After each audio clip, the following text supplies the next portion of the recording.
What if I told you the entire geopolitical map of the Middle East and South Asia could be redrawn almost overnight?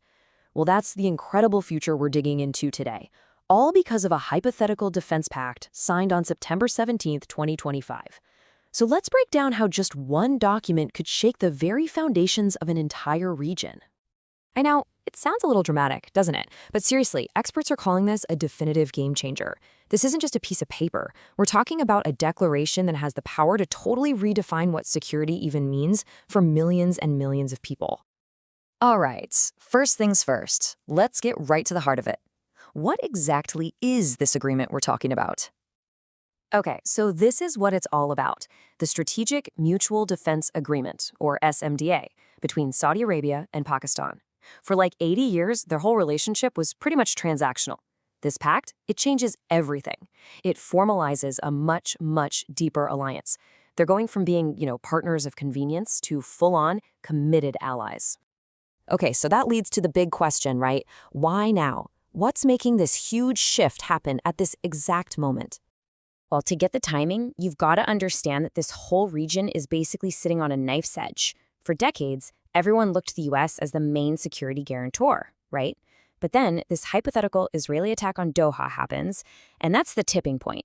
It sends a shockwave through the Gulf. Trust in Western security guarantees just crumbles. And suddenly, these nations, they're not looking west anymore. They're looking closer to home to build new alliances. The old way of doing things was, well, it was pretty simple. Saudi Arabia had the money, and Pakistan offered its military muscle and expertise. But now, it's all about mutual defense. We're talking a formal promise to have each other's backs, something that was just never on the table before.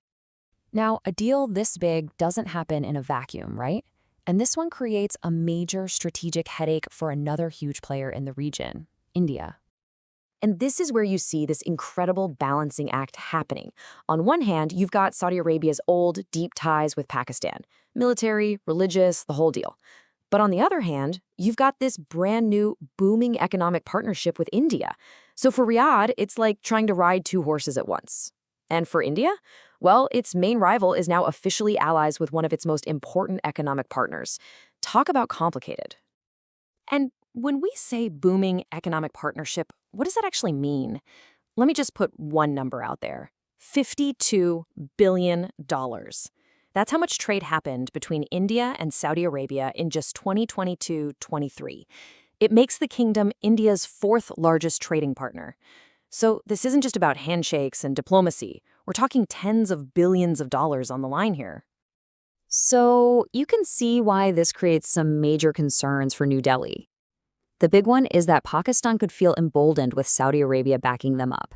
The fear is, what happens in the next crisis? Will Pakistan take a much tougher stance, knowing it has a super powerful friend in its corner? But, okay, underneath all the official language of the agreement, there's something else. The most important, and definitely the most controversial part, it's the part that's been deliberately left unsaid. We're talking about the nuclear promise. So for years, you've had this sentiment coming from the Saudi Crown Prince. But with this defense pact in place, it's not just talk anymore.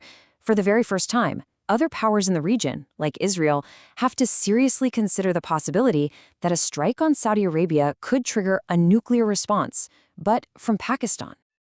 And that right there, that single thought, that one new calculation, it changes everything. It completely rewrites the security playbook for the entire Middle East. This is the unspoken promise that gives this whole agreement its real power. But here's the really clever part. The words nuclear umbrella, you won't find them anywhere in the official text. It's all been intentionally left in this kind of gray area.